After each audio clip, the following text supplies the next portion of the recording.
Bismillah.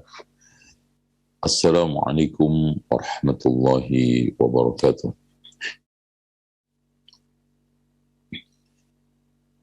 Innal hamdalillah nahmaduhu wa nasta'inuhu wa nastaghfiruhu wa nastahdihi wa na'udzu billahi min shururi anfusina wa sayyiati a'malina. من يهده الله فلا مضل له ومن يضلل فلا هادي له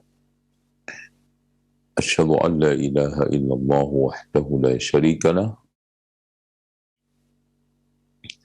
وأن محمدا عبده ورسوله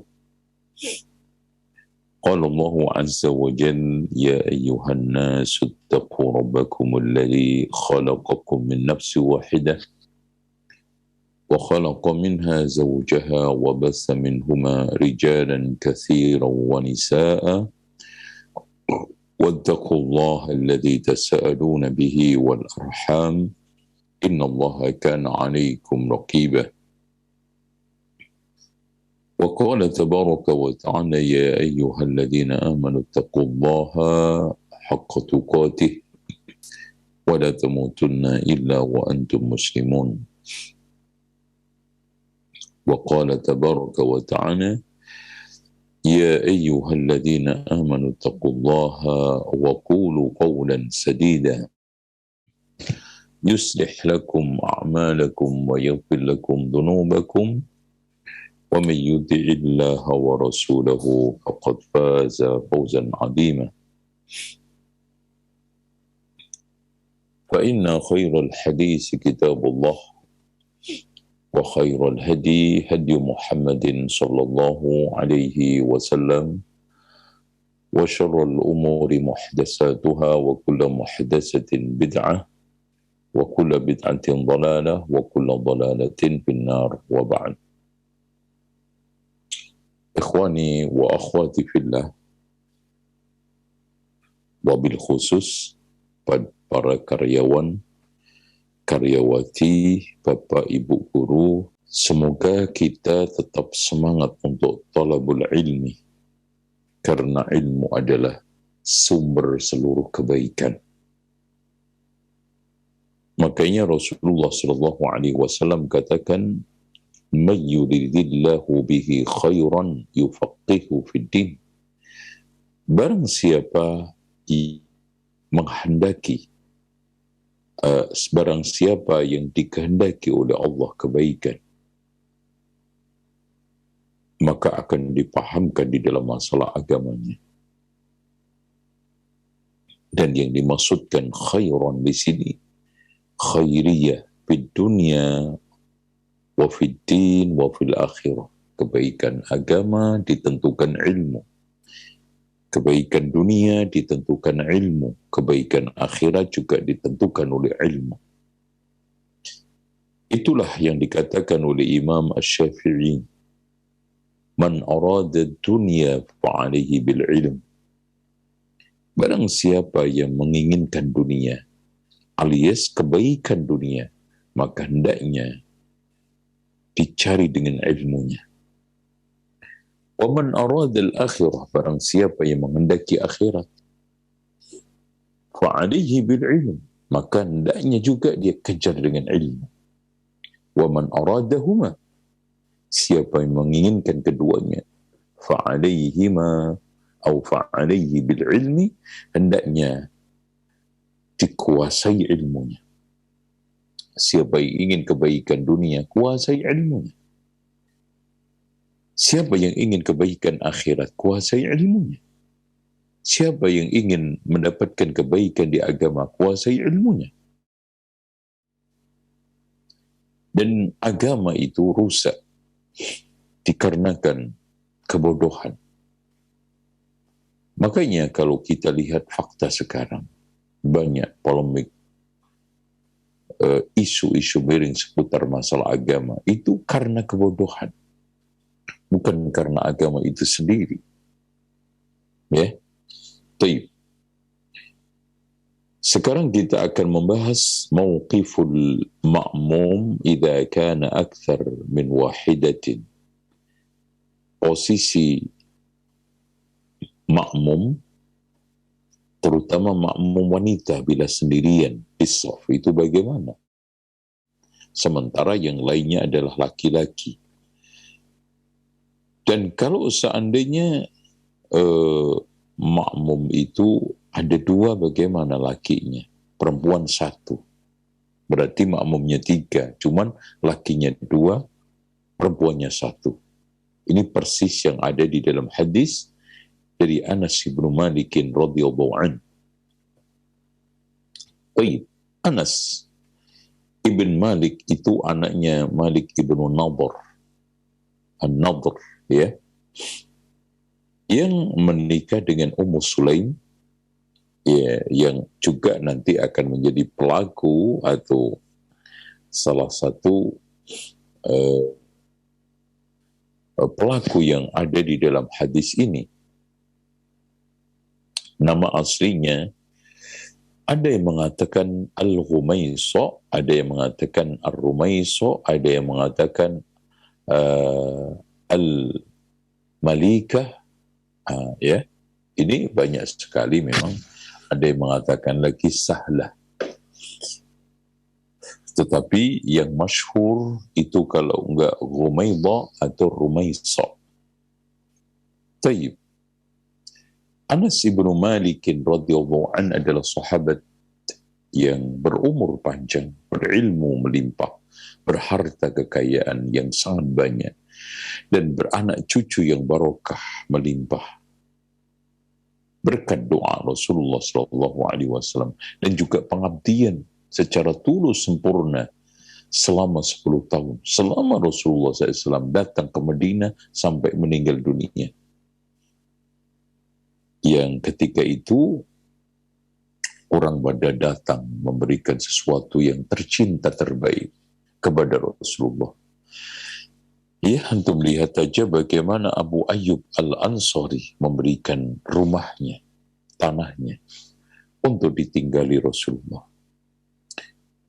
Ada yang menawarkan tawaran-tawaran yang lain. Akhirnya Ummu Salamah datang, ya Rasulullah, semua orang pada memberikan terbaik, termahal kepada Rasulullah SAW. Aku hanya bisa memberikan Anas. Ya Rasulullah, gunakan sebagai khadim untuk berkhidmah melayani Rasulullah SAW. Dan subhanallah, selama 10 tahun tinggal bersama Rasulullah di Baitun Nubuwah, tidak ada sesuatu kecuali komentar yang baik.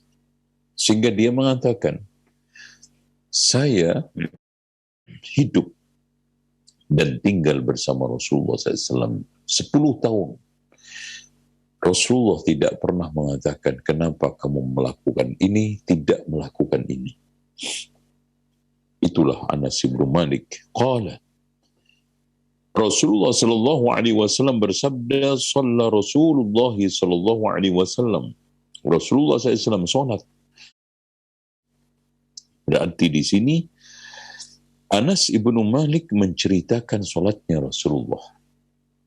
Dan itu merupakan satu kebaikan yang hampir dimiliki oleh semua sahabat. Tidaklah ada sesuatu praktik ibadah, terutama sholat yang penting, disampaikan kepada umat ini sebagai bentuk amanah tabligh. Sebagai konsekuensi, balighu anni walau ayah. Sebagai konsekuensi keinginan sahabat ingin mendapatkan doa kebaikan Rasulullah, di mana Rasulullah mengatakan, nadharallahu bra'an sami'a maqalati fawa'aha fa'addaha kama sami'aha wa rubba muballaghin aw'a min sami'in. Semoga Allah menjadikan wajah seseorang itu berseri-seri. Doa kebaikan. Orang yang mendengarkan satu makalah ucapanku. Karena apapun yang diucapkan oleh Rasulullah adalah wahyu, wa ma yantiqu 'anil hawa in huwa illa wahyun yuha. Dan apapun yang disampaikan oleh Rasulullah SAW adalah tasyri' kecuali yang disyariatkan, yang dikecualikan Rasulullah. Tapi umumnya, uktub wa ma kharaja min fi ilal haq, kata Rasulullah. Tulislah semua. Tidaklah yang keluar dari mulutku ini kecuali kebenaran. Akhirnya, Anas di antara sekian sahabat yang melihat langsung dan ingin mendapatkan doa Rasulullah. Semoga Allah menjadikan wajah seseorang berseri-seri yang mendengarkan makalah dariku, kemudian dia hafalkan secara baik, kemudian dia sampaikan.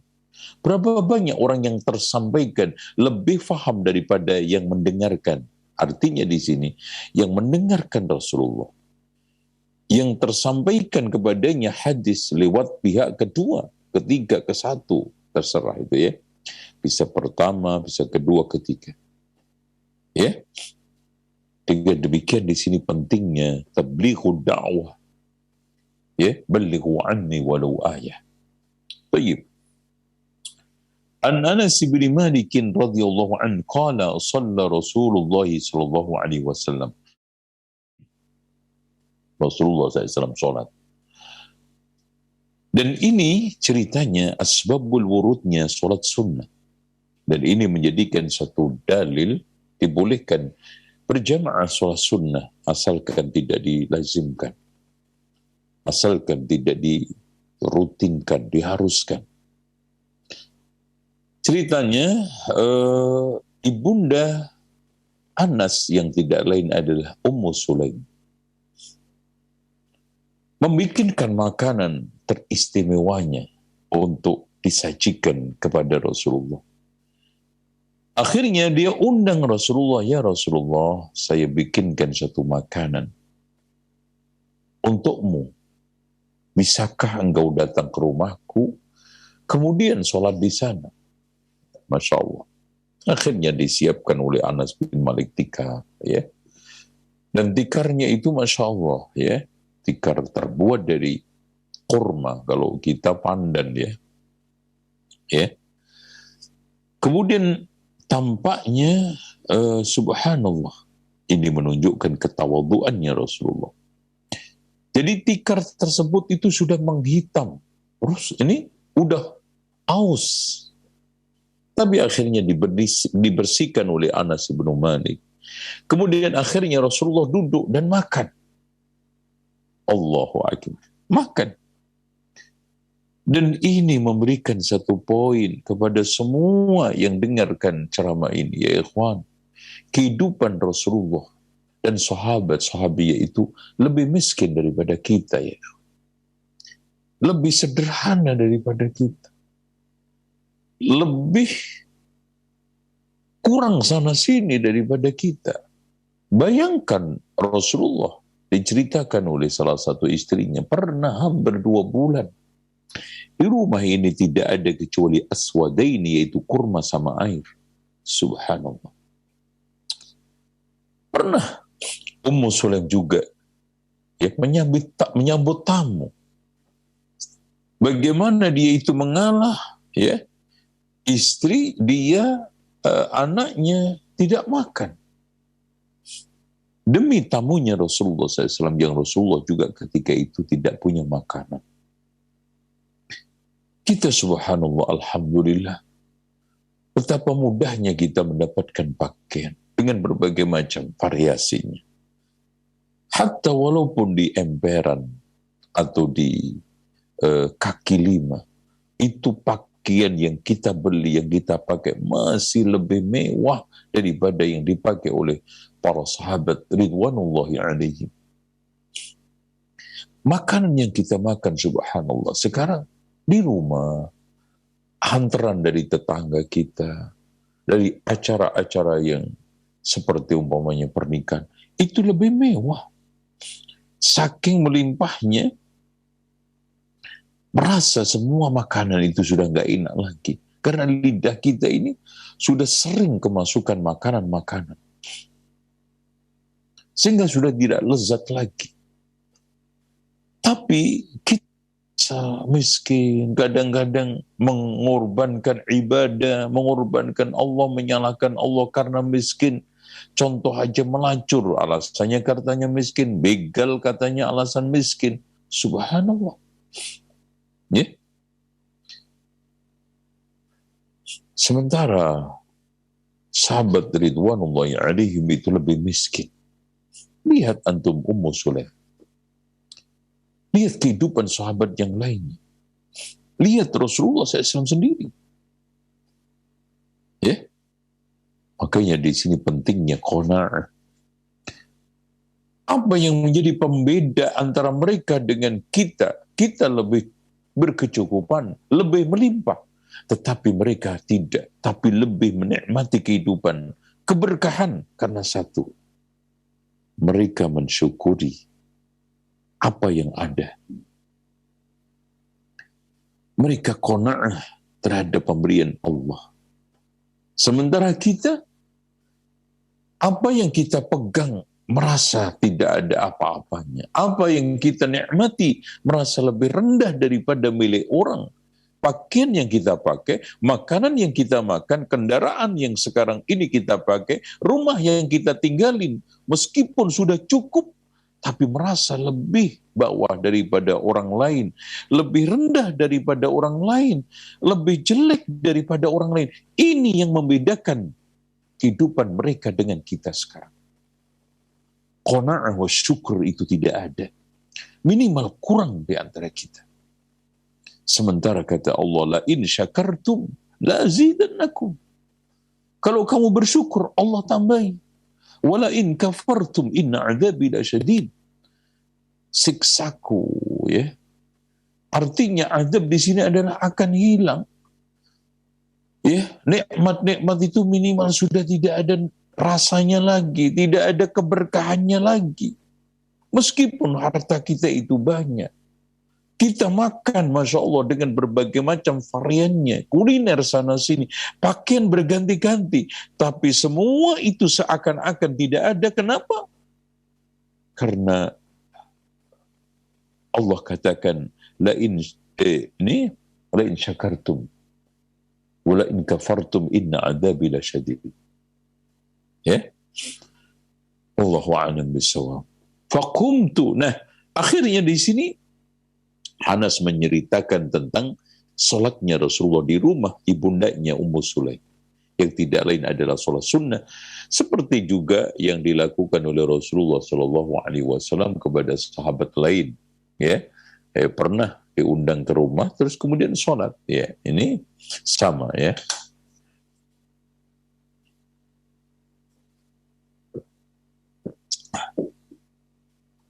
Taib, fakumtu, kemudian saya berdiri. Wa yatimun khalfahu. Ya, saya berdiri, ternyata ada anak yatim di belakangnya. Awalnya beliau berdiri di samping Rasulullah, ternyata ada anak yatim. Akhirnya kata fakumtu wa yatimun khalfahu. Artinya berdiri di belakang Rasulullah SAW. Nah, setelah itu wa Ummu Sulaim khalfana. Ummu Sulaim itu letaknya di belakang kita. Subhanallah, hadis muttafaqun alaih. Ini memberikan satu poin, subhanallah. Kenapa? Ummu Sulaim disuruh berdiri di belakang sendirian. Padahal merapatkan shaf. Berdiri sendiri itu bagaimana kemarin dijelaskan dalam hadis sebelumnya. Ya, bahkan sampai Imam Ahmad mengatakan sholatnya tidak sah. Subhanallah. Jadi sholat di dalam shaf bersama shaf itu merupakan suatu perkara besar. Dikalahkan oleh Rasulullah SAW, digugurkan dari Ummu Sulaim. Bahkan disuruh sholat di belakangnya. Meskipun mereka itu anak-anak mereka. Dan tidak mungkin akan ada fitnah dengan Rasulullah SAW. Ini pentingnya bahwa penjagaan kehormatan perempuan, ikhtilat khalwah itu bahaya. Karena di sana ada sesuatu yang lebih besar daripada soft yang lebih mulia daripada soft yang lebih berbahaya untuk kehidupan wanita, sehingga di sini mengikuti kaidah darul mafasid. Jadi menolak mafsadah muqaddamun ala jalbil masalih. Apa mafsadatul ikhtilat? Mafsadatul fitnah. Padahal subhanallah, posisi sholat, keadaan sedang dalam mendekatkan diri kepada Allah. Dan coba lihat, siapa yang sholat?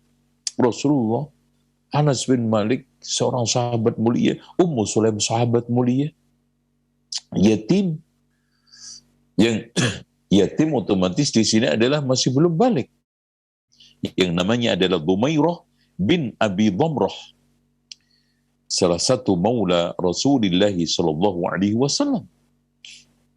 Tuh, ya. Dari sinilah ikhwah sekalian yang dirahmati oleh Allah, kita harus berhati-hati di dalam masalah fitnatun nisa.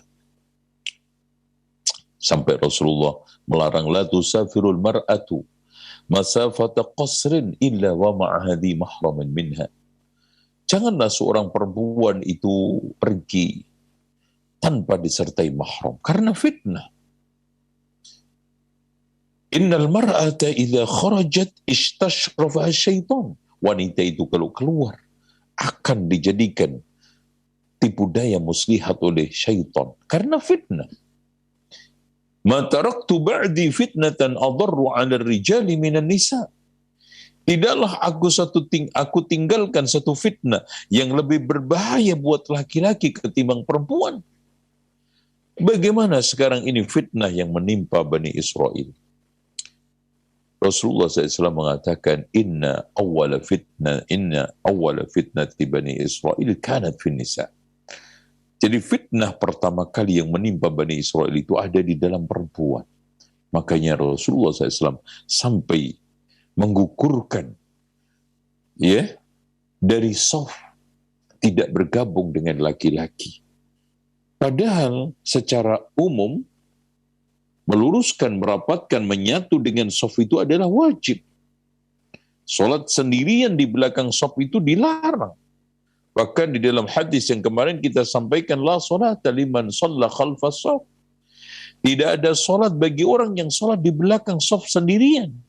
Tapi ini dibolehkan oleh Rasulullah, bahkan dianjurkan, ya, didiamkan oleh Rasulullah sebagai bentuk sunnatut taqrir, karena ada suatu masalah yang lebih besar.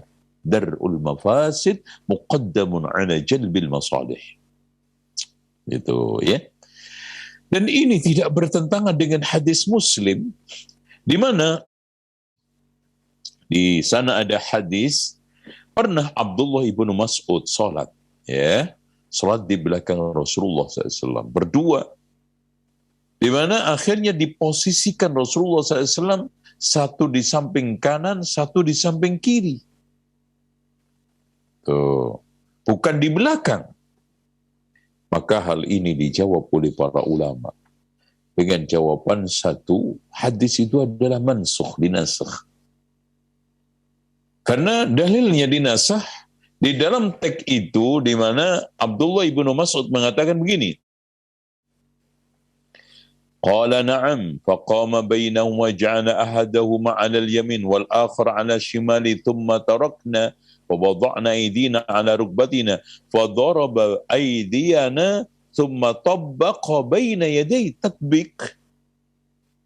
Ya, tentang masalah tatbik itu sudah dinasakh, sudah tidak ada lagi, tidak dibolehkan. Artinya apa tatbik itu? Tatbik itu ketika ruko, seorang itu memposisikan tangannya seperti ini, ya, ruko, kemudian begini, ya. Ini tatbik. Gitu. Ya. Jadi tangannya diletakkan di bawah di antara selangkangan, ya, di antara dua paha, ya, begini. Itu namanya tatbik, dan ini sudah dinasakh karena rukuk posisinya itu meletakkan kedua telapak tangan di lutut. Jadi dalil yang menunjukkan bahwa hadis ini sudah dimansukh itu, ya, kalimat fatabbaqa ala, nah, fatabbaq, ya, fatabbaqa baina yadayhi. Ya. Kemudian yang kedua, andaikan hadis ini tidak dimansuh, ini menunjukkan posisi itu sempit. Makanya di sini ikhwah sekalian, tolong diperhatikan kalau soft itu sudah penuh, posisi makmum itu boleh di sebelah kanan, kemudian kiri, jangan di kanan semua. Ya, anak ditegur oleh salah satu ustadz. Ya, anak sholat di samping kiri ditarik. Ini kejahilan, kebodohan orang tersebut. Ya, yang benar itu ya. Rasulullah SAW mengatakan wasitul imam, letakkan, posisikan imam itu di tengahnya. Jadi kalau sekarang soft di belakang itu udah penuh, posisinya itu kanan kiri seimbang. Itu dijelaskan panjang lebar oleh Syekh Muhammad Ibnu Shalih Al-Utsaimin di dalam kitab At-Ta'liq ala Muslim. Jadi ketika sekarang ini kondisi jamaah sudah penuh, ya, maka jamaah ini dibolehkan untuk bersaf di sebelah kanan dan kiri, bukan di kanan semua. Itu, ya, nggak boleh di kiri. Ini jahil, ya. Yang benar itu kanan kiri, sehingga di sini al-adl tawassut. Adanya suatu posisi yang di mana imam itu tengah. Ini dijelaskan oleh Syekh Muhammad Ibnu Shalih Al-Utsaimin bahwa itu termasuk kejahilan di dalam memahami satu hadis. Ya. Nah, kita lanjutkan lagi. Andaikan itu benar, ya, hadis. Maksudnya di sini hanya memberikan suatu posisi jawaz, boleh. Artinya posisi seorang ketika berdua di sebelah kanan kiri, bukan di belakang. Ini hadis Abdullah ibnu Mas'ud adalah hadis mansuh. Andaikan tidak mansuh, maka ini menunjukkan posisi jamaah ini sudah penuh. Tempat sudah padat, tidak ada tempat lagi. Maka ketika seorang berjamaah tidak ada tempat lagi, boleh bersaf kanan kiri sampai secukupnya, dan tidak kanan semua, ya. Dan ini merupakan satu penyimpangan terhadap sunnah kalau berada di dalam sebelah kanan kiri, mukhalafatus sunnah kalau kanan aja itu, ya. Atau itu merupakan boleh, artinya boleh-boleh saja ketika kita itu sholat berdua berada di sebelah kanan kiri. Tetapi sunnahnya, baiknya sesuai dengan hadisnya Rasulullah SAW itu berada di belakangnya. Wallahu a'lam bishawab. Ini soal kaitannya dengan bagaimana kita itu bersaf. Dari sini, ikhwah sekalian, kita bisa mengambil banyak kesimpulan. Satu, ya, wanita ketika sendirian sholat, meskipun di sana ada beberapa laki-laki, tetap di belakang, meskipun istrinya, meskipun mahramnya. Tolong dicamkan, meskipun istrinya, meskipun mahramnya. Yang kedua, dibolehkan anak, ya, belum balik untuk ikut di dalam shaf, dan tidak membatalkan pendapat yang mengatakan bahwa anak kecil tidak boleh bersaf di dalam shaf itu, dan hanya boleh di dalam sholat sunnah saja, wajib tidak boleh. Maka dibantah oleh para ulama, apa bedanya sholat wajib dan sunnah?